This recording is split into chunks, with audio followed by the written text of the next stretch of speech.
thank you very much for raising the expectation level at this particular point in the afternoon. I was just talking to Jamie about how much one can actually expect to learn in terms of radical new solutions from a collection of 4 persons from 4 different countries. But I will encourage the panel members to do their best. I was thinking a little bit earlier, again, about this notion of punishment. Is it only me who recalls the words from our childhood, "Go to your room and come out when I tell you"? I mean, there is something extremely deep in our consciousness about this idea of putting people alone. So that only makes our challenge more difficult, I think. Both Karin and Thomas mentioned earlier this understanding we've developed of prisons as fundamentally relational institutions. The prison as a social world, a social institution. And sometimes I talk about the prison as an antisocial social institution. And I think that actually fits quite well with this, or it's a clear expression of the way imprisonment in general and solitary confinement in particular exacerbate already existing, often, deprivations in extremely damaging fashion. Solitary confinement, as I think we've already learned today, does not promote human thriving. And with this in mind, and echoing some of the language of this morning, prisons in general, solitary confinement in particular, they are perplexing contexts. I love that expression from this morning. Perplexing contexts worthy of skepticism. I love that expression too, worthy of skepticism. And perhaps actually more than just skepticism, perhaps a more radical questioning. So what I'm hoping from our panel of 3 gentlemen and a lady from America, what I'm hoping is that perspectives from America, Denmark, Norway, the UK can help us to question, can help us to think anew. And part of this is also because comparison is one of the key methodological tools that we have at our disposal. Comparison is one of the ways in which we can look at ourselves in a different fashion. So I'm very pleased to welcome the 4 panelists. I do actually have Keramet in the background there, that's great. Jamie Bennett is actually the governor of the prison in which I began my prison research career as a 21-year-old psychology intern. So we're very grateful to sort of have Jamie on board as, you know, kind of fellow scholar, fellow practitioner. He works at a very unique prison that he will tell you much more about himself. I'm a native English speaker, which gives me some advantage, but not when it comes to Norwegian names. So my neighbour here, Høidal. Like many prison staff that I meet, has worked in prisons forever. It's the pattern whether I go to Tunisia or to Sierra Leone or to Myanmar. 30 years in corrections. Very welcome. And you also are governor of a rather unique prison institution, this time in Norway. Then we have Keramet Reiter, who has been in the news recently, in Time magazine recently, after the publication of her book that's called 24/7, about solitary confinement, the Supermax in Pelican Bay in the US. Welcome, Keramet. And of course, we have Peter back on the panel. More than welcome. And thank you to you all. But without further ado, I will give the word directly to Jamie.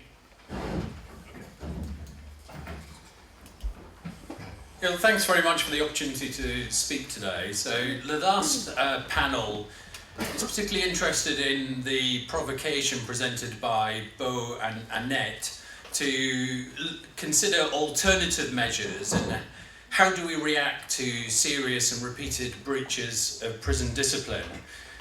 And almost trying to pose this question of, can we imagine a prison in which there is no use of solitary confinement for administrative, disciplinary, or protective purposes? But what I want to talk about today is a prison that has no use of solitary confinement. and that's Grendon Prison, which is a psychotherapeutic prison in the UK. It opened in 1962, so it's not a new invention. This is a place that's been around for a long time and persisted despite changing political climates. It holds 230 residents, as we refer to them.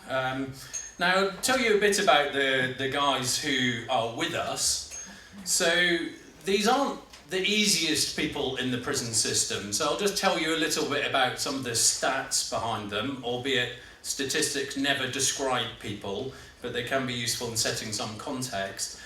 So almost all of the men that are at Grendon are serving indeterminate sentences. They're serving life sentences. They will only be released when the Independent Parole Board considers it safe to do so. They've all committed very serious violent or sexually violent offences. A bit more about our guys. They have more convictions than the average prisoner. So their involvement with the criminal justice system is more entrenched in their life course. They have been more disruptive in the prison system than the average prisoner. So these are people whose behaviour has been very harmful inside and outside of prison. What we also know is that they have behaved in ways that have been very harmful to themselves. So over half of our men were using opiates or cannabis in prison before they came to us. And we also know that over half have considered taking their own lives at some point. So these are people who have also experienced significant distress. But we also know about these men that they themselves have been harmed by others. So about 2/3 of our men have experienced severe abuse in their own backgrounds, either violent or sexual abuse. And our population have been described in one study as being amongst the most damaged, disturbed and dangerous in the prison system. So I just say that to give you some context and help you understand that, you know, these aren't the sort of easiest people to deal with in the prison system. Now, what we do at Grendon is we take a very different approach. We have a psychotherapeutic approach. So we see people's behaviour and thinking as being rooted in experiences in early life. Now, we run things very differently. So I'll just give you a quick rundown on what happens week in, week out at Grendon in a therapeutic community. So on a Monday and a Friday morning, so the prison is broken down into a series of communities. We call them, you know, rather than wings, we call them communities of about 40 residents, as we refer to prisoners. And then there'll be a group of staff, which will include a psychotherapist, other group facilitators with various clinical backgrounds, psychologists, and also our prison officers are trained to deliver psychotherapeutic work. Now, on a Monday and a Friday morning, the whole community, the 40 residents, on each of the communities, there are 230 in total, they meet together in order to discuss issues of shared interest. So if there's conflict in the community, they need to resolve it. If changes need to occur, they'll discuss that. If someone has breached the rules, then they will discuss and agree on what the sanctions, what the punishment will be. If someone wants to do an activity or change job, then the community discuss and agree that. If someone wants to go forward to be considered for a lower security prison or to go forward to the parole board to be considered for release, then the community will discuss and vote on whether they support that or not. And these community meetings are chaired by one of the residents, a prisoner, who is elected into that position for a period of time. So the idea of these community meetings is that they're a living, learning environment. So we're not just kind of putting people in a classroom and teaching them how to make decisions, take responsibility for themselves and others, be accountable for their actions and behaviour. We're actually putting them in a situation where they practice that day in, day out. So that's a Monday and a Friday morning. Tuesday, Wednesday, Thursday mornings are spent in small groups of around 8 to 10 residents, facilitated by at least one trained member of staff, and that's where they go through very in-depth work about their background, their history, their offences, how that links to their thinking and behaviour today. So that's very in-depth psychotherapeutic work which takes place over a prolonged period of time. During people's time at Grendon, they will also undertake a creative therapy, so that will normally be art therapy or psychodrama, which are just different techniques for accessing that same material about their background, their history, their offences, their thinking and behaviour. In the afternoon, people do work or education. Everyone has employment or education. And we also encourage community-based activities. So, for example, every wing will have a charity which they raise money for, which is usually linked to offences in some way. We also host professional visitors for a social day twice a year, so they can build up relationships and understanding with professional visitors. And twice a year they also host families, in addition to the normal visits and family contact. They host family members on the wing, share a meal, see where their loved ones live, meet the people that they live and work with. And we also have activities which nurture people's talents and interests. So, for example, we have an artist in residence. We have a project with Cambridge University where students from Cambridge, students from Grendon do a criminology or English language course together. So we do lots of activities which nurture people's talents and interests. Now, the idea of therapy is it's not any one of those elements which is a therapy, it's everything working together. So we provide this holistic environment in which people, within which people grow. So we do things very differently, but does it work? So we do a lot of research in order to try and understand whether we do works or not. So the first question we ask ourselves is, does this improve institutional behaviour? So we've looked at what are called adjudications. These are formal breaches of prison discipline that can result in a punishment. And compared to a similar category prison, Grendon has 20% of the adjudications that you would expect. So that means adjudications are 5 times higher in a similar prison than they are at Grendon. But our guys have been more disruptive than the average prisoner. So when you look at their behaviour before they came to Grendon, their adjudications were 7 times higher. And when you look at the most serious offences, those around drugs and violence, they were 10 times higher before they came to Grendon. So there's a really dramatic improvement in institutional behaviour. And what about self-harm? So the figures are that in prisons, in the UK, you would expect a self-harm rate of around about 140 incidents of self-harm per 1,000 prisoners. But at Grendon, the rate of self-harm is less than 30 incidents per 1,000 prisoners. So it's less than a quarter of the rate of self-harm that would be expected. And what about reoffending? So if men come to Grendon, are they more or less likely to commit offences again in the future? Well, there's been a reconviction study which looked at 2 groups, a group of people who were suitable to come to Grendon but didn't, and another group of people who were suitable to come to Grendon and did. So it's comparing like with like. And it followed these people for 7 years after they were released. So it's quite a long reconviction study.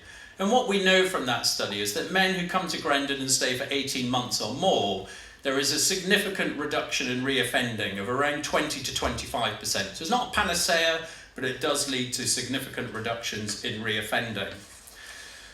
So at Grendon, we don't take the approach of segregating people. We take the opposite approach. We see ourselves as often offering communal confinement, in which the community is part of the solution to the problem, the exclusion of people as part of the harm, and avoids the opportunity there is to do good.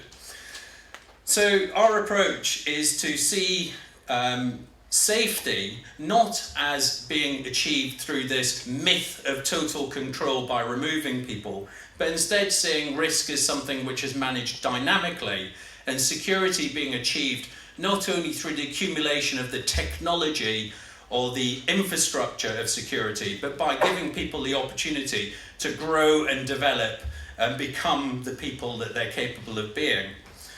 So I want to present Grendon as an alternative, which actually has been in place for over 50 years, and it's a place in which segregation has no role, and the community is central to its success.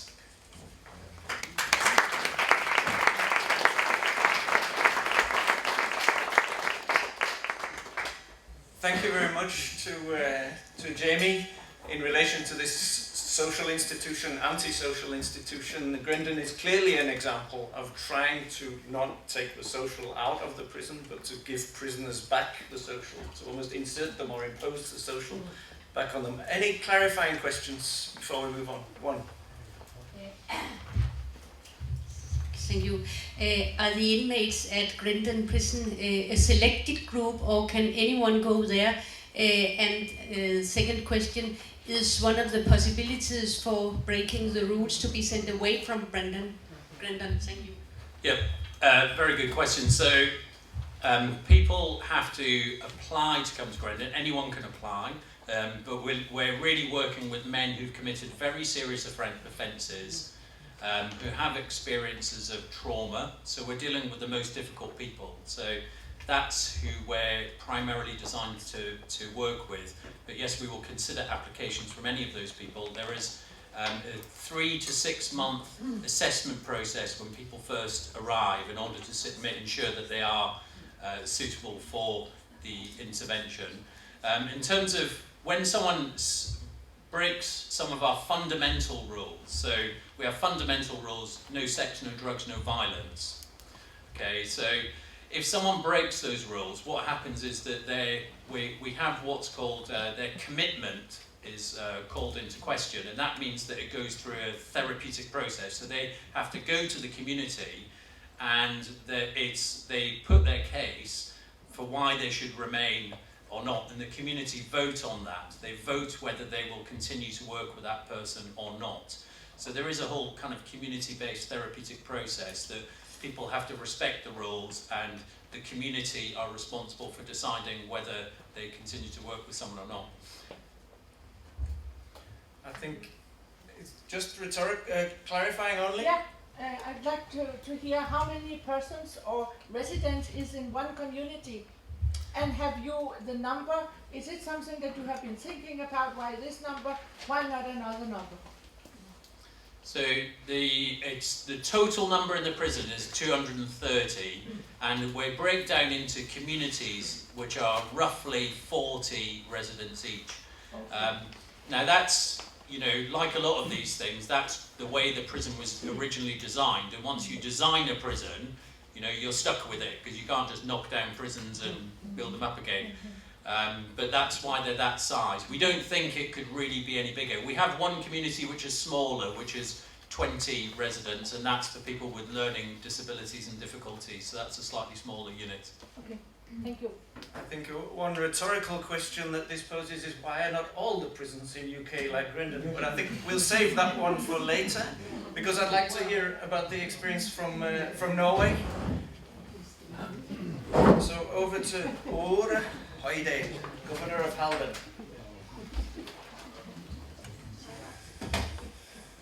Who I believe has a PowerPoint. Are.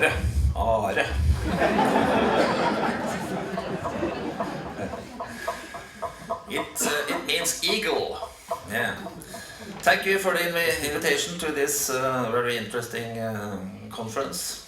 Shall we see if this functions?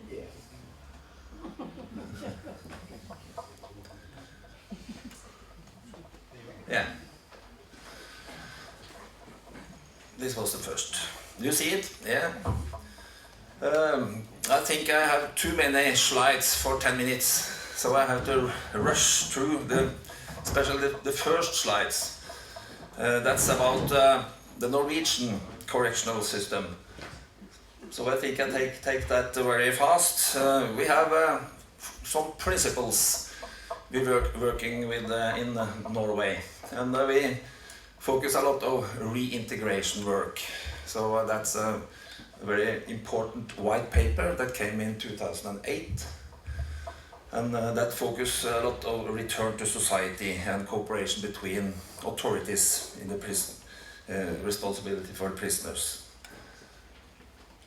We have a white paper that pointed out the direction, and one of the most important principles in this white paper was the normality principle. That we try to build prison like the normal society outside. So we try to manage the prison like a normal society outside in the world. That's the normality principle.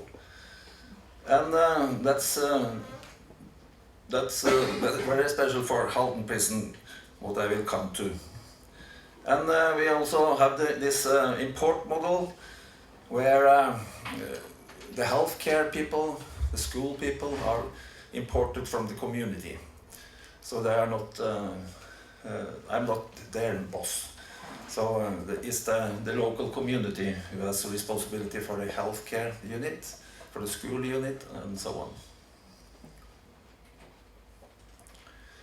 Reintegration work, focus a lot on that, working with all these things that inmates have problems with.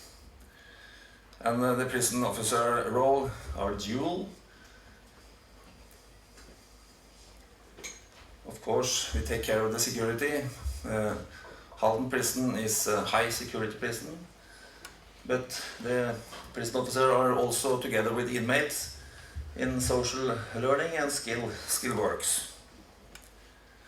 We have also an important role that we call contact officer. That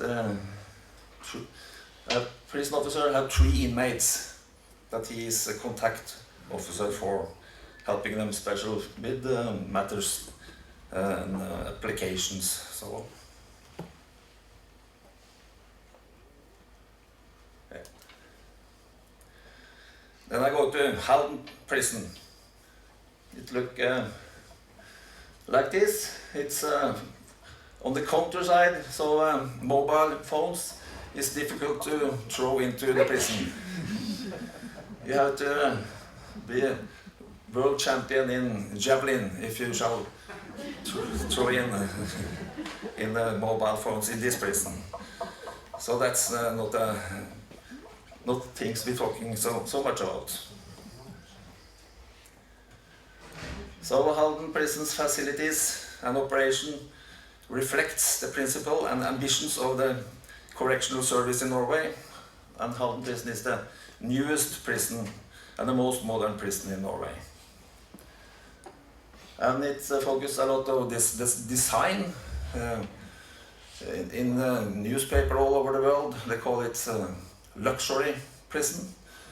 We have a visit from many newspapers from all over the world, and they have focused, of course, a lot of what it looked like. But that was an idea for the architects that they should build a prison that don't look like a prison.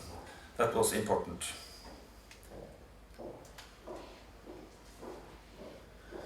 And the main rule for Norwegian system is that the inmates shall accompany with the other inmates. As far as it practically possible, prisoners shall be allowed company during work, training, programs or other measures, and also in leisure periods. And that means all day, from morning to evening, shall the inmates be outside the cell and have work, training, programs and other measures. In daytime, every inmate shall out of the cells every day and go to work, go to school, go to programs or other measures. That's in daytime. And then they go to this activity center. There is a lot of workshops, a lot of school activities and program activities. And we also have a culture building here where they have sports activities and also culture activities. And in the afternoon they have leisure activities in the yard. This is the yard for the units. And this is the culture building. And inside this building we have this big gymnasium where we also have a lot of concerts for the inmates. So they have activities from the morning until the evening, every day, during the week. But also in Norway, some inmates don't follow the rules. That's so is it. Also in Norway. I'm sorry. So what we do?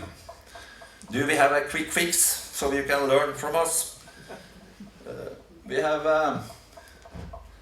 of course, possibility to exclude the inmates from company with other inmates. So the correctional service can decide on complete or partial exclusion from company pursuant to provision of section 29, section 27, 37, 38, 39 and 40. So we have a lot of possibilities to exclude the inmates from company. Yeah. So the correctional service can decide that the prisoner shall be wholly or partly excluded from company of other prisoners if this is necessary in order to prevent prisoners from continuing to influence the prison environment in particularly negative manner in spite of a written warning, prevent prisoners from injuring themselves or acting violently or threatening others, prevent considerable material damage, prevent criminal acts, or maintain peace, order and security.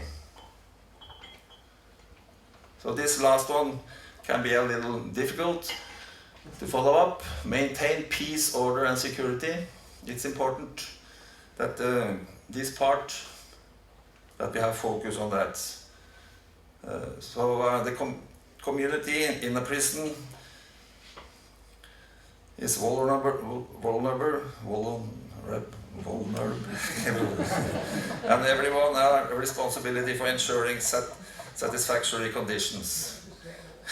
Difficult word. Examples from the guidelines. Noise. If you scream a lot, we can exclude the inmates from the others. Persistent screaming, other behavior then cannot be termed as criminal.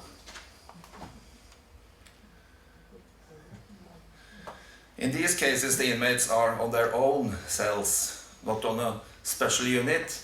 We lock them into their own cells for a couple of hours or for a few days. Here you see the cell in Halden prison. It's 12 square meters. They have their own bath, their own toilet, shower, TV and a refrigerator. So it's not very bad standard, as you see. So they can be locked in here for some hours or some days for this section 37.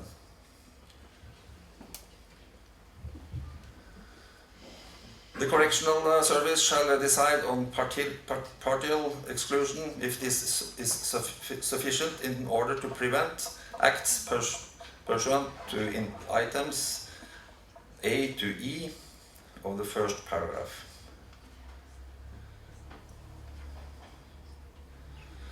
Complete or partial exclusion pursuant to the first paragraph shall not be maintained longer than is necessary. And the correctional service shall constantly consider whether grounds for the exclusion continue to exist. So we have a new guideline now, 15th of March this year, where the prison governors shall establish internal control of the use of restrictions after each decision. So it's the legality of the decision, that there is a written decision which can be appealed, documentation of what's happened. The partial exclusion is considered before full exclusion.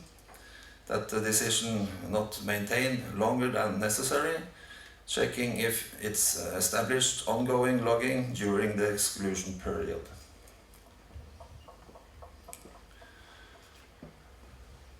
Yeah. And we can also use coercive measures in the prison in Norway.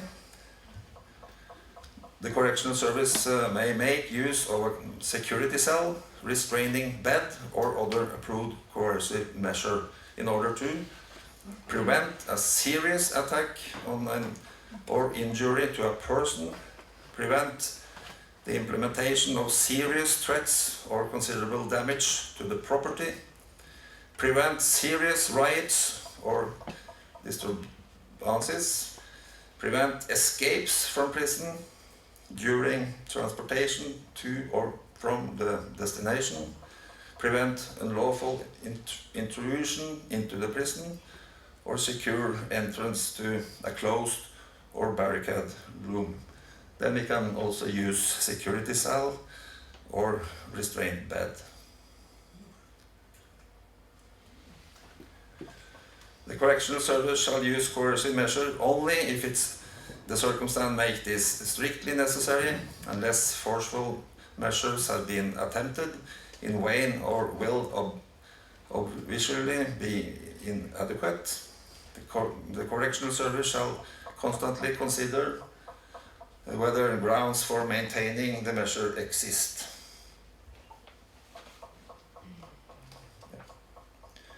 So at the end, the use of coercive measures in Halden prison. This is the security cells that we can use, and we won't use it, but we use it also in Halden.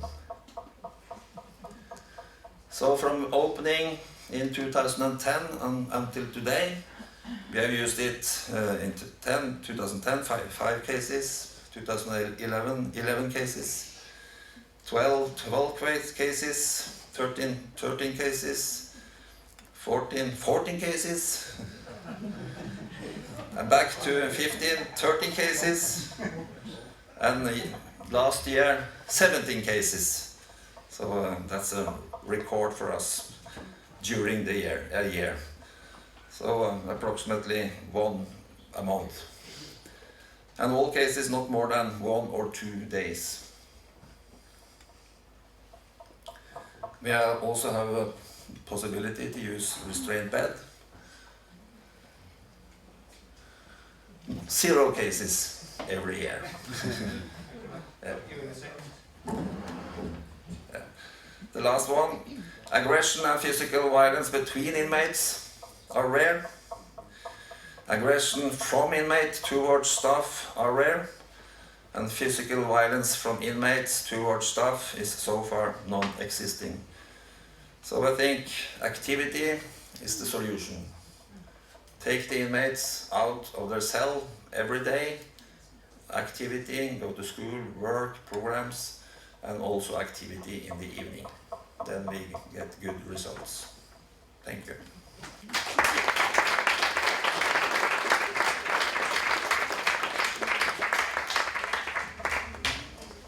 Thank you very much for this. I don't know if there are clarifying questions before we move on.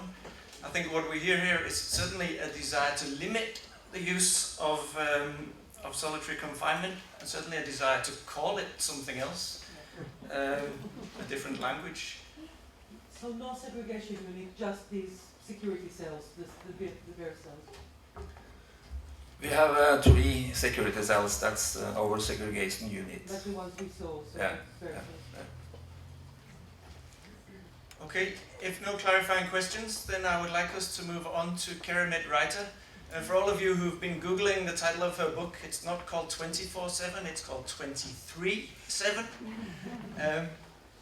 And she's there in the background. She's associate professor at, she can tell you the name of the university, I forget. But I'm going to give the word to Keramet and step to one side. Well, it's nice to be there virtually and to be part of the conversation. I'm afraid I might not be as uplifting as the first two in terms of progressive reform, but I still think there are exciting things happening in the United States, and I think there's a lot of important lessons to learn, both from what happens when there's not reform and these policies go to the extreme, and also, the challenges of reform, because there are so many different things happening simultaneously in the United States right now. I guess I would start just by giving a little context to say, I think the United States is interesting because there are 50 different state prison systems, and then, hundreds more local city and county jail systems. So there's many different places where solitary confinement is being used and reform is being attempted. The best estimates are that right now there are between 80,000 to 100,000 people in long-term solitary confinement, so more than a few weeks, across the United States. So we're talking about a different scale in terms of the number of people and the length of time they're spending there than I think, most of the rest of the countries that are participating in this comparative conversation. But that said, there have been really interesting and exciting reform efforts taking place across the United States. And so what I thought I would do is talk about three kind of main mechanisms by which reform is happening, just to kind of give a sense of different avenues to bring about change. Talk about some kinds of pressure that have, I think, increased the efforts to reform, and then talk a little about some specific reforms, and then finally wrap up with some challenges that I think the U.S. is facing that I suspect have relevance for a lot of places. So just as a quick overview, reform has taken place along kind of three different channels in the U.S. Can everybody still hear me okay? Yes. Yeah, okay. One is litigation, and there I'd say there are two kinds. One piece is looking individually and litigating on behalf of people who've spent incredibly long periods of time in solitary confinement in the U.S. So in the past few years, there have been a few decisions holding that people who've spent basically more than 30 years, that's too long, especially if they've had no disciplinary violations in that time. So there was a case this fall where a prisoner who had spent 37 years in isolation was ordered back into the general prison population. Then the other reform that I think is the other litigation channel that I think is more significant is class action cases. So cases on entire groups of prisoners about their conditions. So I think the best recent example of that was in California. There were 500 prisoners who'd been in isolation for more than 10 years, and they brought litigation, and that resulted in significant change around the ways people were put into isolation and the kinds of conditions they were experiencing. So that's one channel, is lawyers basically bringing cases and organizing and judges ordering changes. But a lot of the reform in the U.S. has been initiated either through legislative change or even from within prison systems. So there's legislation pending in many different states to try to reform isolation. So that's states passing laws to limit the times in isolation or the kinds of people who can be sent there. I think the most progressive legislation was New Jersey attempted to pass, which would have capped terms in isolation at 15 days. In the end, the governor vetoed the legislation. So the state legislature wanted the change, and the governor didn't. But that's become a kind of model that many states have proposed.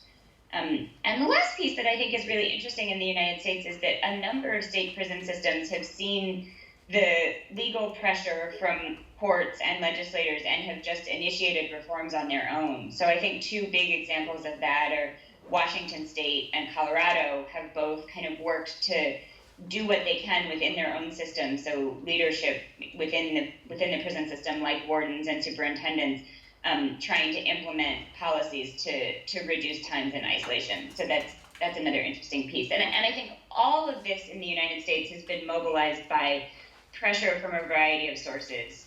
There's been much more media attention around solitary confinement. So a lot of investigative reporting, a lot of opinion pieces, a lot more attention to trying to publish prisoners' own, essays and letters about their experiences. So I think that's helped people to understand better what's happening. Human rights laws playing a bigger role in the United States these days. There have been, the United Nations Special Rapporteur on Torture visited the prisons in California and spoke out against them. Amnesty International came in. So I think that, there's resistance in the United States to following international law, but I think that the pressure is there to, that we're an outlier in these kinds of policies. And another big piece of pressure has been from prisoners themselves. So in California, between 2011 and 2013, thousands of prisoners in the state went on hunger strike. 2 different big strikes, one for 3 weeks and one for almost 2 months, to bring attention to the conditions specifically in solitary confinement. And I think that the fact that strike was nonviolent brought a lot of attention and raised a lot of questions about whether these prisoners were as dangerous as people were saying, because they were able to organize so peacefully. So that's kind of the landscape of what's happening in the U.S. and in different places around reform. The kinds of, here's where it's maybe a little more depressing, is to talk about the kinds of reforms that are being proposed in the U.S. And they're kind of a spectrum of reforms from how people get into isolation to how long they spend there and what the conditions are like. So, the first kind of piece of reform in the U.S. is that a lot of people had been in isolation merely because they'd been labeled as dangerous. A lot of them partly because they were mentally ill, partly because they were gang involved. And so one of the reforms is to say people should only be sent to isolation if they commit a specific rule violation or infraction, and that we shouldn't just label people dangerous and kind of leave them there indefinitely. The second big piece of reform in the U.S. has been precluding certain categories of people from ever being placed in isolation in the first place. So generally any kind of vulnerable population. So a lot of the work has been around juveniles, so people who are under 18, and it turns out there has been a fair amount of isolation with youth in the U.S. Pregnant women, transgendered prisoners, and the seriously mentally ill. In a lot of states, there's movements, whether within the prison system or legally, to try to exclude those categories of people from isolation. And then the kind of next phase of reform is to not, there's the question of who goes to isolation, and then there's the question of how long people spend once they're in isolation. And there, I think, there's a movement to cap terms in isolation, but the range is huge. So I mentioned the legislation in New Jersey that would have capped terms at 15 days. The reforms in California capped time in isolation at 5 years. So there's that's an improvement from 10, 15, 20 years, which some states use, but there's still, not agreement on what the kind of absolute maximum length of time should be in these conditions. And then the last piece is states looking at mitigating conditions in isolation. So making sure that prisoners have access to time outside regularly and natural light, trying to implement programs where prisoners can be in some kind of group setting, even if they are really dangerous or really mentally ill. So a few hours a day of classroom or therapeutic treatment. So that's kind of the scope of what's happening in the U.S. And I think even though, from listening to Jamie or R.A., we're talking about many more people in much longer terms of isolation. I still think in looking at the range of reforms in the U.S., there's really important lessons that are relevant, anywhere as people think about implementing these policies. So I'll talk about 4 of them that I'd like to highlight. One is that I think there's a real tendency with isolation reform to fight the easy battles. So, I think the best example of that is the reforms in the U.S. where people are saying, let's get the juveniles and the mentally ill out of isolation. But then the systems that have really worked to reform those kinds of overuses of isolation are left with a really tough population, and there's not enough conversation about what to do with the hardest cases. So, I was just in Washington State last week, and they've reduced their isolation population down from over 600 to around 250. And the people they have left there are people who are really seriously mentally ill, have assaulted staff many times, and they're just, they're really struggling with wanting to get rid of that population in isolation, but there's not a lot of resources for them to think about what to do with people who've been in isolation for 10 years, and what kinds of resources they need to actually get them out and how intensive that will be. The second thing I would say about lessons in reform is that there's a tendency, especially in the United States, to try to categorize different forms of solitary confinement, long-term solitary confinement, short-term. Is it for a disciplinary reason? Is it for a protection reason? And I think that it's really important to think of any kind of isolation or segregation from the population, whether it's in, we've heard about a range of them already on the panel, and I'm sure earlier in the day, whether it's a restraint bed or a security cell or being locked in your room for a day or two. I think thinking about all of those things on a spectrum is really important to reform, because otherwise there's a tendency to shift people from one kind of segregation to another without really reforming the holistic process. And that's happened over time historically in the US, and I think is happening now, where there's a tendency to reform long-term isolation, but then people end up in other facilities where there may be even less attention to them because it's a couple people in each of many different facilities who are still in long-term isolation, and it's just being called a different name, like administrative segregation or protective custody. The third thing I would say about lessons from reform is that in the United States in particular, I think there's been a very adversarial relationship around reform where lawyers or human rights advocates come in and make recommendations, but the prison staff who are actually working in these units, so the officers managing these populations, are not often asked about the reforms and whether they agree and what the challenges are that they're facing individually. And I think that's a huge problem for a few reasons. One of the challenges of reforming these policies is that they've always been a tool that people can use on the ground, to some degree at their discretion. And so if they don't believe in the reforms, there's a lot of room for them to continue to use the same policies. And second, I think it avoids the question that some people in prison are really challenging particularly to the staff working in that prison, and acknowledging the challenges that staff are facing, I think, is really important to helping them feel safe and like they're part of a team making a better institution. So I think a really good example of this is what I'm seeing in Washington State. I'm starting a project there to understand their really holistic attempts to reform and reduce segregation. And there, one of the things they've done is it's common in the United States that if prisoners attempt to commit suicide in isolation, they're given a disciplinary violation and they're kept in isolation longer.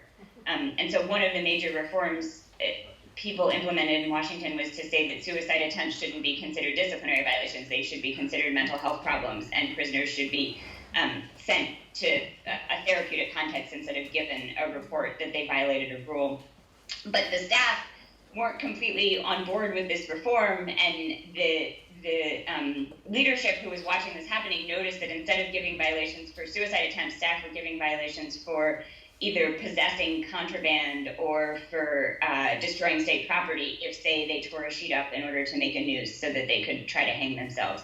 So I think that's a really powerful example of the ways the officers working on the ground in these institutions actually control the day-to-day implementation of these policies. And a really important piece of reform is, the training and the attention to what their concerns are and making sure that they understand the kind of background of the policy and are supporting the changes.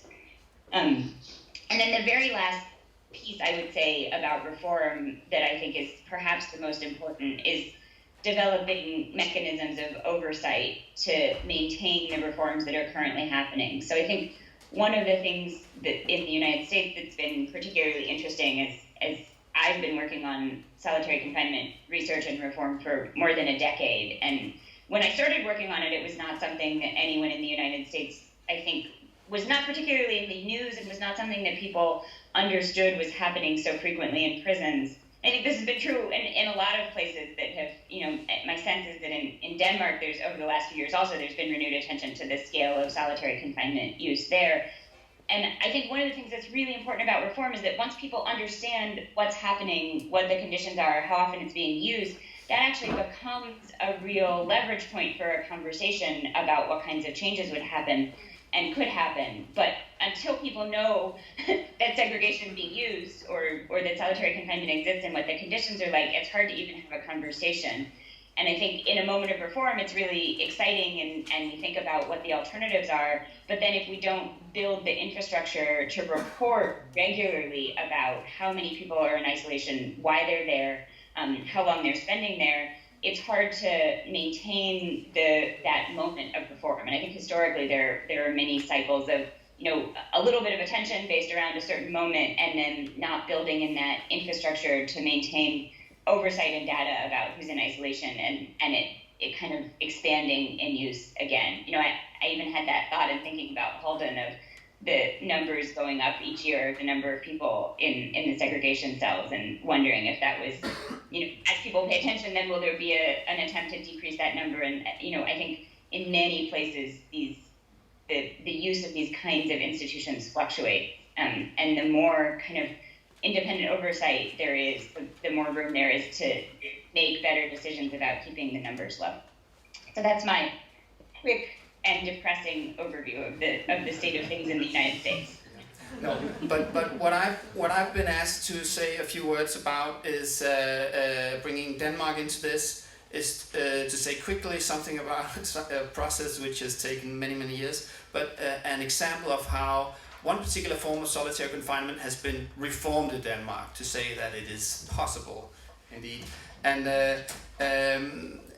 very quickly, I will bring you back to what I talked about earlier, the 19th century system. As I told you, we imported solitary confinement in the 19th century. This became the basis of our prison system, the Pennsylvania model, the one on your left side, especially became the most popular. And you can see it was strict solitary confinement all the way through, also in the church, in the prison churches, panoptical systems, etc., etc. And even the prison mask was standard issue in Denmark up until 1927, if I remember correctly. Okay, and I'm going to talk about pre-trial solitary confinement, because this system spilled over into pre-trial detention, remand imprisonment, the use of solitary confinement. And as you can see, a lot of the pre-trial institutions, just a few quick pictures here, are also 19th century institutions essentially constructed for solitary confinement, for isolation. And then I have this hopeless slide for you, and it covers more than 150 years of reform in this particular area. So if you start at the beginning, in 1846, that was when it was decided in the 1840s to have the Pennsylvania model, if you like, solitary confinement, not only in institutions for sentenced prisoners, but also in remand prisoners in pre-trial institutions. So the model spilled over into pre-trial. And in 1916, they took away, originally this type of solitary confinement was supposed to rehabilitate prisoners. That was the original idea. So this moral argument, if you like, disappeared in 1916. And now they continued, according to the Administration of Justice Act, to use pretrial solitary confinement as the standard regime during remand, but now it was solely to protect the police investigation. So we take a big jump up until the late 1960s, where the prison service began itself to make administrative changes, saying, well, wait a minute, can we take some of these prisoners out of solitary confinement if it's not a problem for the police? This was an administrative change. And in the late, this is going very quickly obviously, but it's just to give you an overview. In the late 1970s, then all of a sudden, a national heated debate about this practice began. So there was a lot of criticism and has essentially been more or less ever since. And we have several people here, Manfred, Jørgen, Ida, who's been part of this work, this Danish criticism, the Danish isolation group, etc. It's a long story and it's taken a long time. It was a lot of work, but law reforms began already in this, considering this particular practice, pre-trial solitary confinement, in 1978 and 1984. Judicial oversight was introduced. there were reforms in this area. Then criticism was intensified in a way in the 1990s. Reforms had begun, but pre-trial solitary confinement was still very much used. Of course, what happened then in the 1990s was that the international human rights critique of this practice began. With the CBT was formed, it came to Denmark, did visits, and this whole notion of what has been termed, and here we go back to Malcolm, the peculiar Scandinavian phenomenon of a pre-trial solitary confinement, as I read in one of your books that it's been called. And this was, so essentially here we have this international human rights critique, which discovered that this was a practice in both Norway, Sweden and Denmark. And critique continued, and then in the 1990s we had this longitudinal study on the effects of solitary confinement, which Ida Koch mentioned earlier. So we have human rights criticism, we have new research, we have a lot of things going on, and then again we had law reforms in 2000 and 2006. And in pure numbers, here are some of the results of this very long piece of reform. These are the earliest figures that I've been able to find, and there are a lot of statistical uncertainties here, but in 1979, around 62% of all pre-trial detainees, of all remand prisoners, were in solitary confinement. Then 44%, 54%, 42%, and here we jump to 1999. Reforms have been underway for 2 decades at this point, and the numbers go down. And finally, in 2014, we came below 1%. So this is just what I want to tell you. This is a story of reform. It can be done. This is only pre-trial solitary confinement, but it is possible. And I think there's been a lot of things going on in this decade-long reform. We've had both national and international pressure on this particular Danish practice. We have research documented the effects of solitary confinement. We've had the international human rights critique. We've had dialogue and collaboration between civil society and key state actors in this area. Media involvement, at some points political interest, etc. A lot of things going on. So that's just what I wanted to say. I'll give you a concrete example of reform in this area. Thank you very much.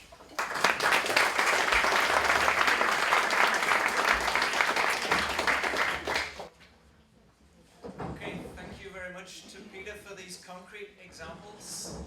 That now gives us some scope to take all those very many questions that were interrupted. Perhaps we should start with the dialogue that was about to begin here before. Dialogue between Norwegians. Yes. I talked about the Halden prison, of course, and the other prison. I don't have the total view of all the prisons in Norway. But I think we have not so. The other prison have more use of solitary confinement than we have in Halden prison, and especially in prisons that don't have activity, workshops, school, and so on. I mentioned Oslo prison. I was governor there for 11 years before I started in Halden. There they don't have so much possibilities. The inmates are much more on the cells during the day, and there it's more trouble with the inmates, of course. They use security cells a lot, and they locked in inmates in much more than we do in Halden prison. So I think this focus we have in Halden about taking the inmates out of the cell every day, and that they have something to do all day, that's important. Thank you. A question? Yes? You are talking about in Halden that you have activities during the day and during the evening. Don't your inmates ever get tired of all that activity? I wouldn't, but I was wondering, is it voluntary to participate in all these activities? They can say no. Yes, of course they can be in their cells if they want. So, but we have a possibility to to give every inmate something to do. So they can, of course, say no to our suggestions, but every inmate have a possibility. And they sleep well in the night. Okay, thanks. A question right at the back there. Yes, I'm Mr. Olsen from the Danish UNA. I was pleased to learn the examples from UK and Norway, but I would like to know if number of staff and qualification of staffs are similar to similar prisoners, so to say, or you have other higher capacity, so to say, to do a better job or do another kind of job than in average prison. Thank you. So in Grendon, there's a mixture of different staff who work there. So we do have some psychotherapists and psychologists, but we also have prison officers who, they have the same qualifications as any other prison officer. When they come to us, they're trained in psychotherapeutic work. One of the other things that's different about Grendon is that when we select our staff, not only are they interviewed by sort of managers in the selection process, they're interviewed by residents. So the residents have a say in who works with them, including having a say in me working there. Thanks. Malcolm, I think you had your hand up. Yep. Thank you. Everybody knows football is a game of two halves, and it just sort of struck me that this day seems to be a day of two really rather different halves, and I wonder if the speakers could help perhaps join up the two parts in a way. This morning we were hearing a great deal about first of all the emergent international standards concerning solitary confinement as a disciplinary sanction, what's in the Mandela rules, the reports of the rapporteur, emerging international consensus around what the, if you like, the minimum stroke maximum approach actually is. And then we heard a good deal about the medical consequences of solitary confinement, and then we were saying some things about the need to take preventive action even in relation to this to close down the space, etc. And then this afternoon we've been listening to really a lot of examples of things that I won't say fly in the face, but are difficult to reconcile with much of what we were hearing this morning in some ways. How we may need to consider various approaches which clearly fall very long way short of those emergent international standards, and so on and so forth. And then the information and presentation from the USA, which is almost so far removed from the discussion that we were having this morning, both in terms of standards and its effects. And I'm just wondering where this actually leaves us holistically in relation to this to this topic. So perhaps my challenge is, how would you join up what we were hearing this morning with what we've been considering this afternoon? Thank you for that intervention. As chair, I was instructed very carefully to divert questions like that, for example, to the summing up session. But I mean, if anybody has any comments to that, Peter, yeah. No, I certainly understand why you asked that question, and it speaks to the major problem of implementation, if you like, if you look at it from a human rights point of view. But just briefly, I would say that in the Danish case, which I briefly presented, I mean, there's a clear link, I would say, because both the human rights standards discussed in the first panel, they have been important in the Danish reform process through this, which you've been part of yourself, this international criticism of the Scandinavian, in this case the Danish practice. And they were important in the 90s especially, and also later. And the research that some of this criticism helped spark on the effects of solitary confinement have certainly also been important. So in that particular case, there is a link. And I think, if you can hear me, Yes. I think it's been surprising surprisingly significant in the United States also, where, even though there's a lot of ambivalence about what role international law should play in domestic legal courts, there's the pressure, the kind of naming and shaming aspect of it is really significant. And it really has inspired even some of the reforms from within prisons where staff feel like they want to be running better prisons that aren't violating international norms. So I think it's slow, but I think it's incredibly powerful as a resource people invested in reform can rely on. So, my view is that prisons and criminal justice are a contested moral arena where people have different views, and in particular, I suppose you have some people who believe in a more humane rehabilitative approach, others who have a more punitive view, and then you have this third group who see them as kind of a form of business or organisation that need to be run as efficiently as possible. And I suppose what links up some of what was heard this morning and this afternoon is people who are concerned about rehabilitation and humane treatment in prisons. I think sometimes someone alluded earlier on to the argument sometimes that takes place between abolitionists and reformers, which seems, complete dead use of energy. Whereas, we're sort of often you end up sort of fighting each other rather than fighting the sort of greater harm. So, these are contested arenas, and I think what we've heard today is different people trying to achieve that through different strategies. Further questions from the floor? Yes, please. Hi, this is Homer Vetters again from Physicians for Human Rights, formerly with the New York City system. One thing that we haven't talked about, which is really a profound part in the United States, so it may not be a feature in your systems, is the racial disparity in how punishment is applied.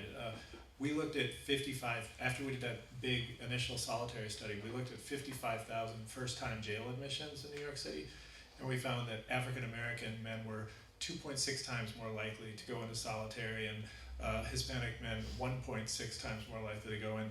And we did this analysis to call fire on ourselves and the health service, because we found that a lot of this revolved around these critical decisions of when there's a problem in behind bars, who gets treatment and who gets punishment. And we found that our own health service was bound up in this inequity and this disparity. And so I would like to hear from others what kind of data has been analyzed, because since that was 2 years ago, we've started to see other systems in the States look at this, but what data about the racial disparity of these punishment constructs is out there? So I can say a bit about therapeutic communities. So absolutely spot on. We sort of looked at that a few years ago, and so in the UK, the prison population is around about 20 to 25% are black or from minority ethnic communities. And we found that at Grendon, the population was around 16%. So we were kind of thinking that there was an issue here about underrepresentation. So we did some work with our residents and potential residents to understand why that was, and to better understand their experience. And there was some really quite uncomfortable stuff that came out of that study. But what it did enable us to do was think about how we were marketing, but also our internal practice. And so, now we've managed to increase the population. So we have around 20 to 25% are black or from minority ethnic communities. And when we've seen independent surveys carried out, for example, by the Independent Inspectorate of Prisons, there hasn't been a significant difference in people's reported experience based on race and ethnicity. So it's been sometimes asking those questions, you get uncomfortable truths, but I think we found it a productive discomfort. Teresa? Thank you very much. It's a question to Jamie. I find it very intriguing to hear the results that you've produced at Grendon, you and your predecessors. So of course the obvious question, which I think Andrew was alluding to before, is has there been any public debate in the UK so as to export that model beyond that one prison? That's my first question. And my second question is, obviously you talk about this selection process. So I suppose that means that there are individuals whom you find not to be motivated, and who may be the ones who in Danish prisons end up in committing crimes and ending up in isolation. So my question to you would be, do you believe that there still is a need among certain segments of society to keep solitary confinement? Is that what Grendon is actually indirectly signaling? Yeah, I mean, a very good question. So, in relation to the first question, so there are other therapeutic communities in prisons, albeit they're small units within larger prisons. So the model has been exported. I think we've got to remember that therapeutic communities is an approach which is taken with people who've committed the most serious offences and have significant experiences of abuse or trauma. So that's actually not the majority of the prison population. I think there is something about how we can influence prison practice. So, for example, the Royal College of Psychiatrists who accredit therapeutic communities, they also have an accreditation called Enabling Environments, which is an approach which takes some of the core elements about how you engage with people who use the service that you provide, how you encourage them to get involved in activities, what sort of dialogue and preparation you have. And so this is an accreditation which can be achieved by prisons, but also schools, clinics, etc. So there are kind of approaches which are trying to export general practice, which is informed by TCs, rather than the entire model, which is perhaps not clinically appropriate for all groups. In relation to the second question, I think one of the things which Grendon presents is actually, rather than sort of legitimising poor practice elsewhere, what I think it does is delegitimise the general practice in other prisons. So, I think that, Grendon doesn't have a segregation unit. It doesn't segregate anyone. Now, but what it does do is have this social climate in these services which support that. So you don't need segregation because you have this different approach in these different services. Many other prisons don't have those services or that climate, but they have a dumping ground that people can go to. So I think rather than sort of Grendon being the exception which legitimises the rest of it, I think it's the exception which draws the whole rest of that practice into question. Okay, according to the official time, we should be drawing this session to a close and handing over to Elna, I think. Is there any final question for this panel?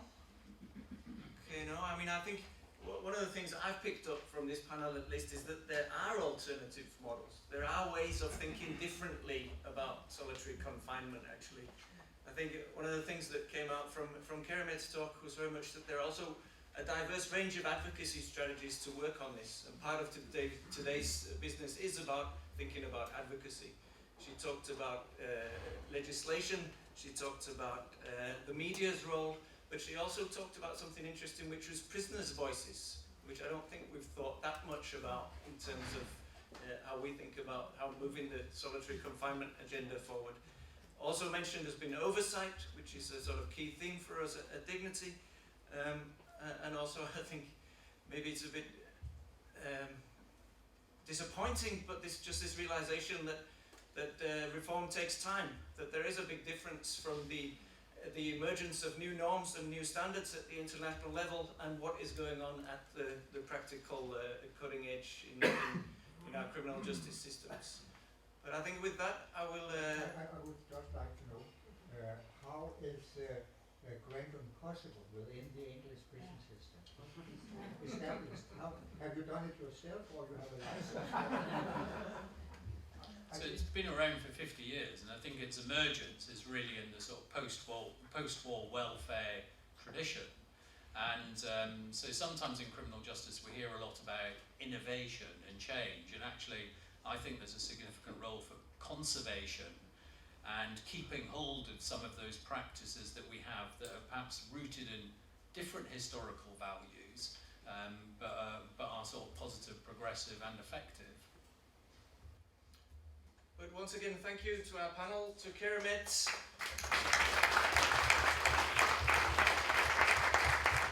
Okay, thank you very much.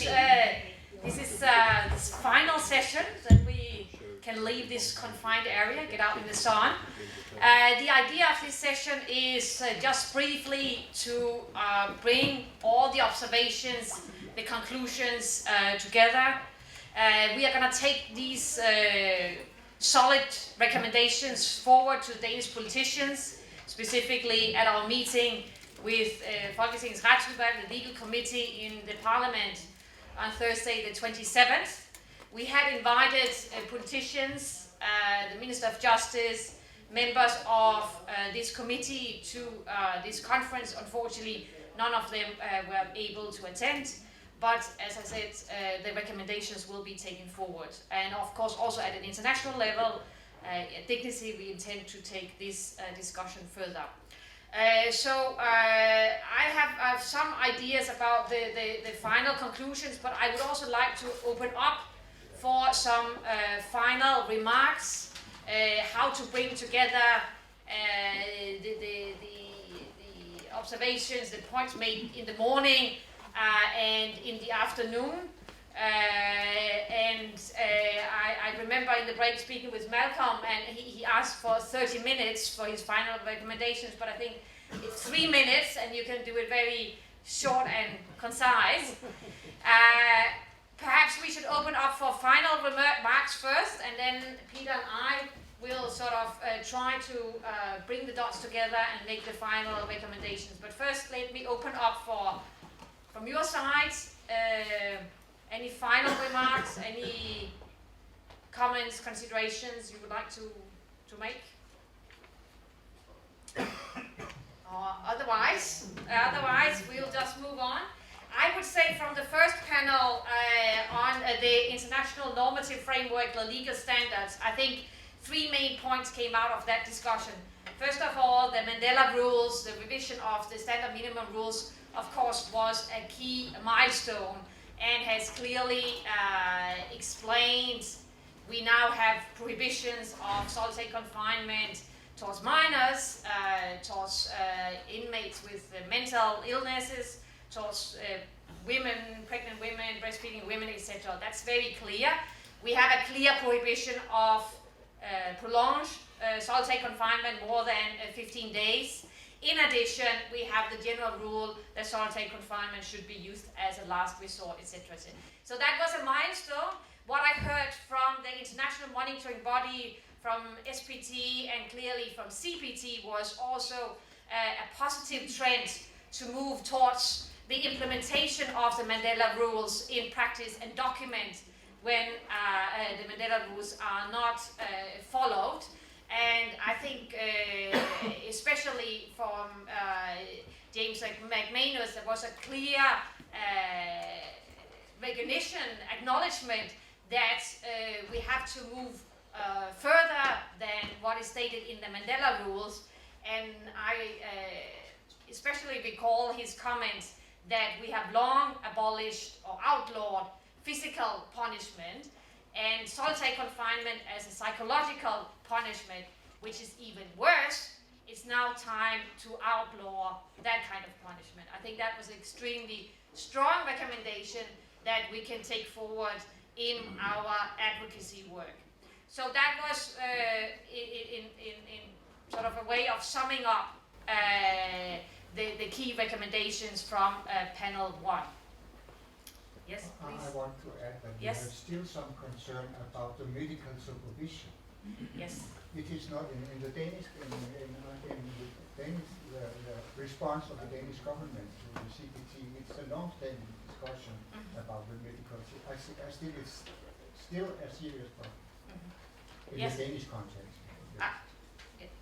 Absolutely, and that I think will move us into panel 2 and the recommendations from panel 2. But let me just hear from panel 1 other comments in relation to the strengthened normative framework, the human rights concerns. Otherwise, we move to panel 2, and Peter, would you take the word first? Yeah. Well, I'll do that very, very briefly. I will just say that I think that the message from panel 2 is very, very clear that solitary confinement is dangerous and it will seriously harm the health of many prisoners, and in some cases this will happen very quickly. And we heard about all the how this procedure is also associated with the suicide, etc., etc. That's really the main thing to keep in mind, I think. And then also, as was just mentioned now again, the role of health staff then is a separate issue also, specifically with regard to the health effects, and it came up in that panel as well, and we have some work to do in Denmark on that. Yeah. Maybe I may add, Peter, that I think from panel 2, I think what was interesting was also the point made that we all know the evidence of the various negative health consequences are evident, physical, psychological, social, etc.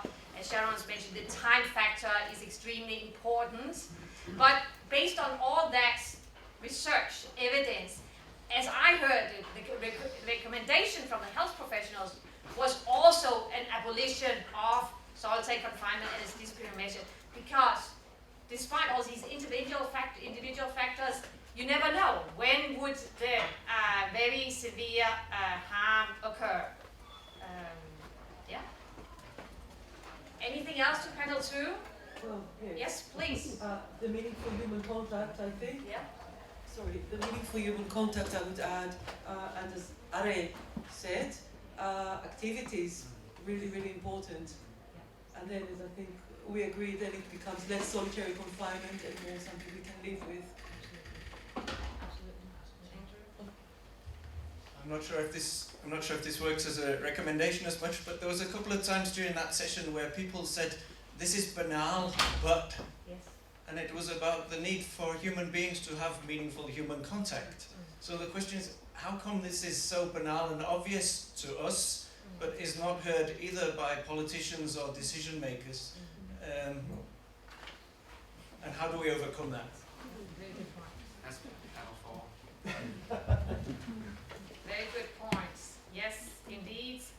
In terms of panel 3, the focus on the Danish context, of course it was very factual in a way, but I think what we can take from the discussion was also a recognition, what I could hear, that further research and documentation is required, maybe copying what happened in the 90s with regard to remand prisoners, and take a look at, for example, the cases, the 219 cases from last year of 15 days or more in punishment cell. Who were they? Why were they in punishment cell? Etc. Some more documentation is required in order to understand how punishment cell is still being used.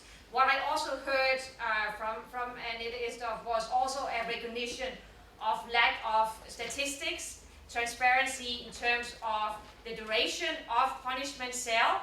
The data that regarding mobile phones that we have debated a lot today was collected based on an ad hoc survey, and maybe there is a need to institutionalize a bit the way statistics are collected and onwards.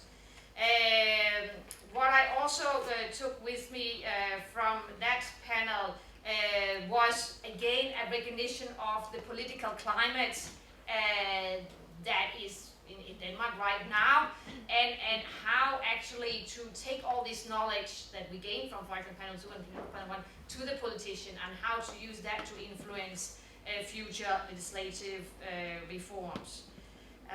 Yeah? Yeah, I can add quickly a few things that I picked up on in that panel. I remember Morten, for example, you said at one point the problem may be different in different prisons, and indeed I think that's absolutely correct, and so are the solutions. In other words, there are many different local practices in this area, and some of them are certainly way better than others, and we heard about some of those in the 4th panel. So that's one way of looking ahead, I think.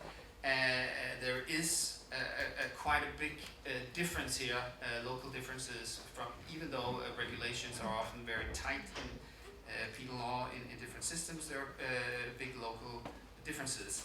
And then I also picked up and will take with me the clear answers we had from from the prison service, from Annette, and from Bo as well, on the question on whether or not punitive solitary confinement makes prisons more safe. It was a very clear no, and thanks for that. And on that particular note, I think it's also interesting, if you like, in Denmark during recent years, as we've seen the use of punitive isolation going up, the problems with violence in the system seem to be going up as well. So that's also interesting in that regard. And finally, I picked up also on the talk about user-driven innovation as a possible way forward. Yeah. Thank you. Any comments? Yes, please. I would very much like to add in our recommendation that administrative exclusion from association could amount to punishment. I think it's very important because, you know, about the blurring of the whole project. We should not forget that. That's very important. Yeah. My name is Asger. I'm a defense lawyer practicing law here in Copenhagen. And as a recommendation, I think we should also focus on the period of time, the pre-trial period of time, because during the pre-trial process, people are under restrictions. So I think we should focus to shorten this period of time where people are subject to those restrictions. I think we would, in long terms, benefit if we could restrict the period of time, and then people could get the sentence and they could be transferred and do the sentence under with lesser restrictions. So I think sometimes we actually can provoke the situations where a solitary confinement could be actual, and maybe we should step back and see what situations actually produces the need for solitary confinement. Maybe we could start from there. Thank you. Excellent. Yes. I saw Malcolm also and Thomas.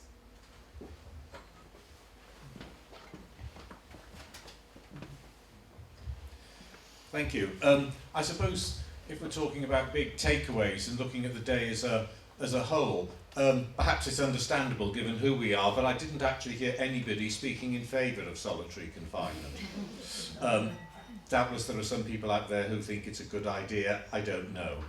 But I think what we are getting is a very clear picture here, isn't it? We have the normative base now increasingly established. We have the practice, the medical knowledge underpinning this well established and not really subject to any form of legitimate challenge. For those running the systems, we hear the voices against this. What is the struggle is finding what appears to be viable or workable alternatives at a given point. And where we are on those trajectories are going to depend on where you are, what the local context, what the situation of the system is as a whole, etc., etc. But you put that all together, and I think there's a very clear picture that we are on a road towards abolition here. It's a question of how we, traverse that journey.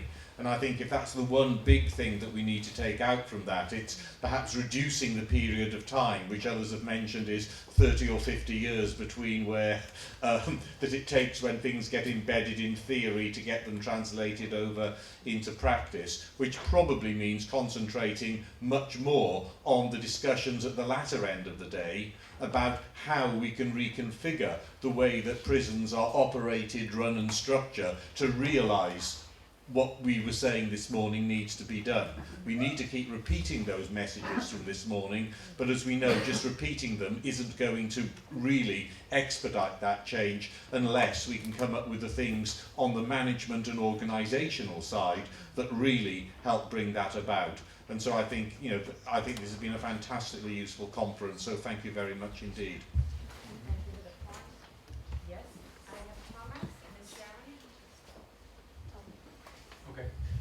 Thank you. I just think that there was some great resonance between especially Keramet's intervention and panel 3 in terms of caution from the US case of not just taking the low-hanging fruits and be happy with reducing days to international standards and focusing on the kind of the neat case of solitary confinement as a disciplinary measure, but also using it as a leverage to actually address the bigger picture, and also avoiding this tendency for some of these practices to feed into other labels and other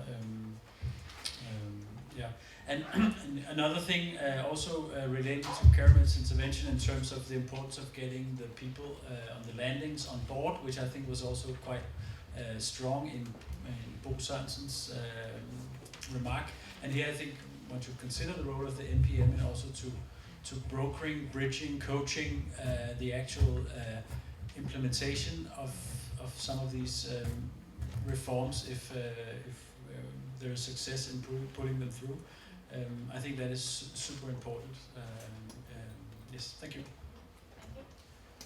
I was actually going to make exactly that point and say we need to bring staff perspective as well. I think we tend to assume that staff would say, oh, we want more solitary confinement. I don't think that's the case. So bring in staff as well. You agree, Bo? Yeah. Totally. Exactly. Good point. All right. Anything else? Yes, please. Yes. My name is Anna Otters.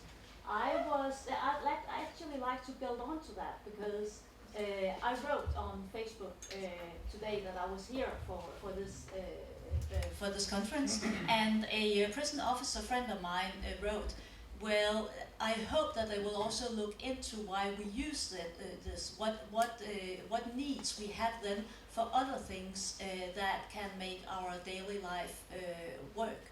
And I'd like the prison officers to be seen and other prison staff to be seen as people to work with, not as an enemy in this. And then a final thing to build on to what Keramet said. The voices of prisoners are important here. And unless I'm very much mistaken, there is no one here who has actually been in solitary confinement. And I think it could be great to have those voices with us. In Norway, there is this fantastic organization called KRO, where where inmates and researchers and law students and lots of other people, prison management, are members, and where they work together and have a yearly summit. So prisoners' voices are actually heard and listened to there. Also in the US, there's been a growing amount of literature from inmates. Also due to their focus on higher education there. So I think that we should have both the voices of staff and inmates here.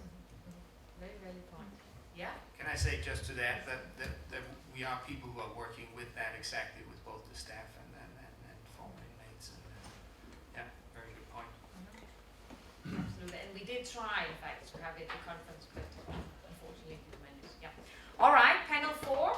Peter, will you take first go? Yeah, just very briefly, I'll say that the main things that I bring with me from that panel is that there is such a thing as a prison without solitary confinement, which is good news for all of us, and it's possible.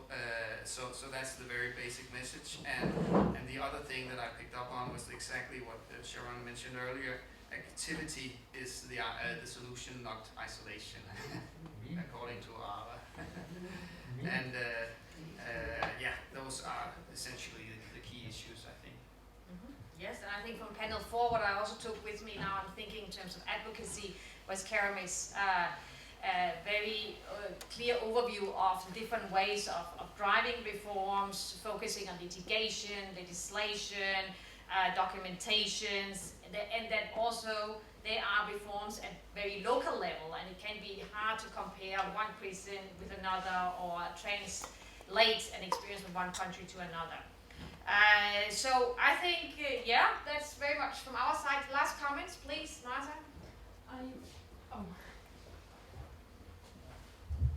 I think this is relevant for the recommendations, but also for this topic in general. I think there is a continuous need for exchange of information and knowledge about this particular theme, and I think it has happened. I mean, this conference has been brilliant in that matter, and I think also the work of informing politicians about the Mandela rules and all the things going on is really important, because this is also a question about knowledge.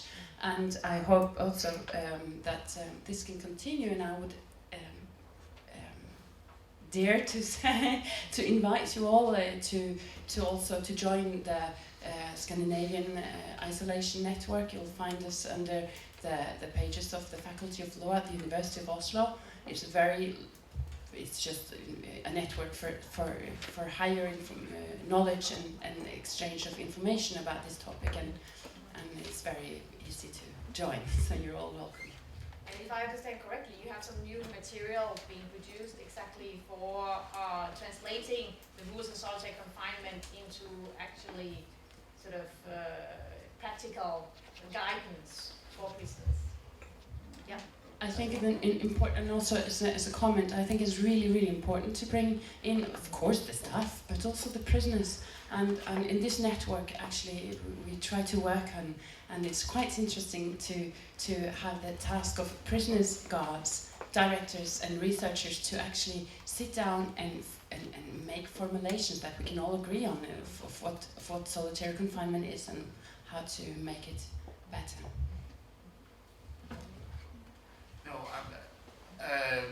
No, I agree. That's the basic.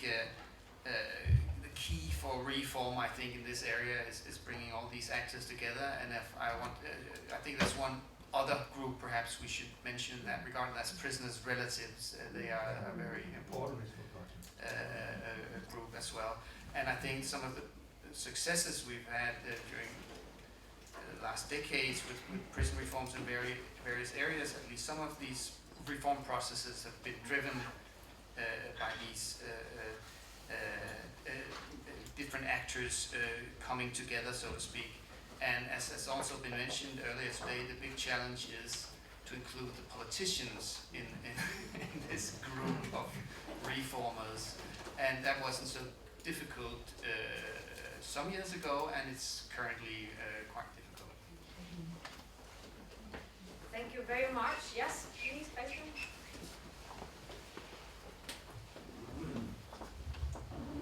My name is Christian Høidal. I'm a head of an institution under the auspices of the Danish Prison and Probation Service. Thank you for a very, very intriguing and interesting conference to all you at Dignity. It has been a pleasure to be here. I think in relation to what Peter just said, I have a concern that we should be very cautious to underestimate the gap between the rationale of the majority of the people here, if not everyone, and the irrationality of the politicians and the voters.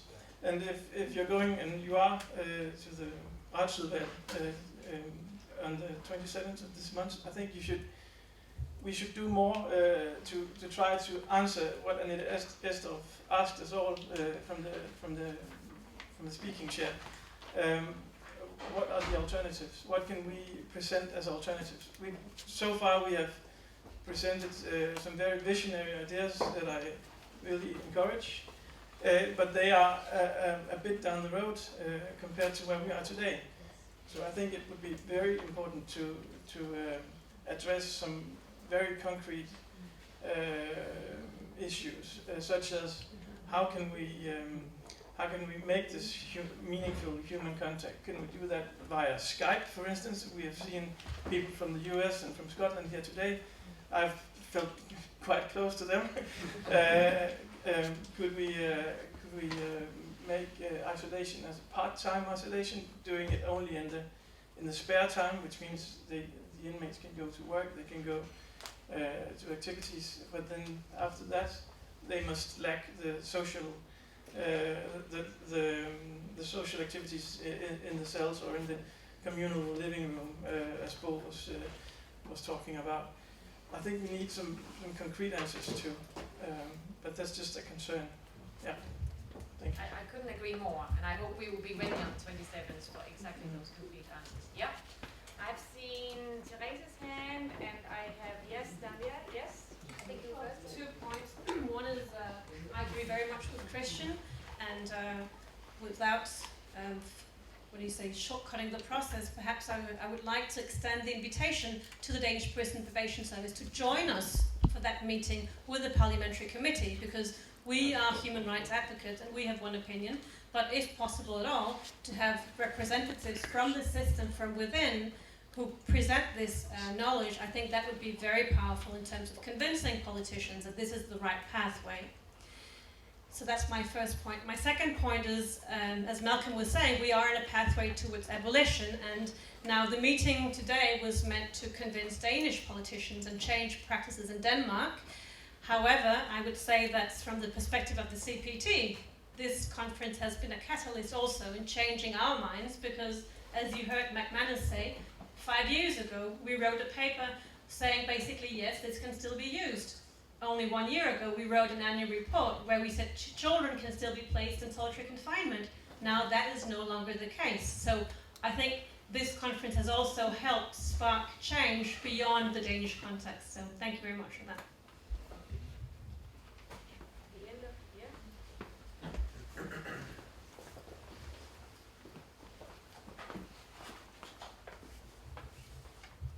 Morten Goodman, the Department of Prison and Probation. I don't know if this is a follow-up on my colleague Christian. We have held a certain position, I will say, as many years of deputy prison governors of the biggest prison in Scandinavia, the prison of Copenhagen. I am not going to defend solitary confinement. Someone mentioned that no one has been in favor of it. I think that the prison guard Bo said that sometimes you have to protect other prisoners from prisoners. I have authorized hundreds of uses of power. I have seen situations in the prisons. I've been there. I've been among the prison guards sometimes when it happened. I have been the negotiator with the prisoner when other people gave up. Unless you really make another recipe, totally change the prisons, you sometimes do need measures like force or to isolate a guy, maybe not for a long time, maybe not as a fine or as a punishment that is used now, but life in prisons is true that the guards too need measures and immediate measures.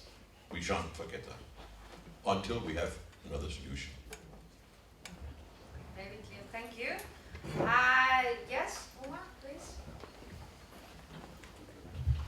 Just one quick thought about the interaction with politicians. You know, in New York City, we really succeeded in reducing about 80% of our solitary confinement practice by using two themes that are not anything we've talked about here. One is public safety, and the other is cost. So for instance, when we did that first solitary paper, the thing that people cared about was that for every for every 100 acts of self-harm, we calculated 3,700 hours of escort officers on overtime. So that was something that people cared about, is that cost. And then the public safety also issue. And so those themes resonate with all politicians, progressive, conservative. The things we're talking about here are largely virtue and merit-based, and I don't mean that to sound cynical, but those do not generally carry the day when it comes to public policy. Excellent points that we'll keep in our minds. Any final recommendations, observations, something we should take with us? Yeah, otherwise, I think we're coming to the end. Peter, you have something? Otherwise, I would say it's been a fantastic day. We started the day, I remember Karin saying, now she's back with us, that we want to end solitary confinement as a disciplinary measure. I think we have taken a big step in that direction. So thank you very much for all your engagement, for all your good questions and comments. Thanks to the distinguished speakers, the chairs. Thank you to everyone in Dignity that has helped preparing this event, our three musketeers, and Ergon who wrote the excellent paper. Thanks to Grete for all being in charge of the technical issues that worked very well today. Thanks to the kitchen also for the excellent food. I think anyone I've forgotten? I don't think so. So thank you for today. Thanks for coming to Dignity. We have a reception for those of you who are interested very soon. To the rest of you, yes, have a wonderful evening and see you soon. Thank you.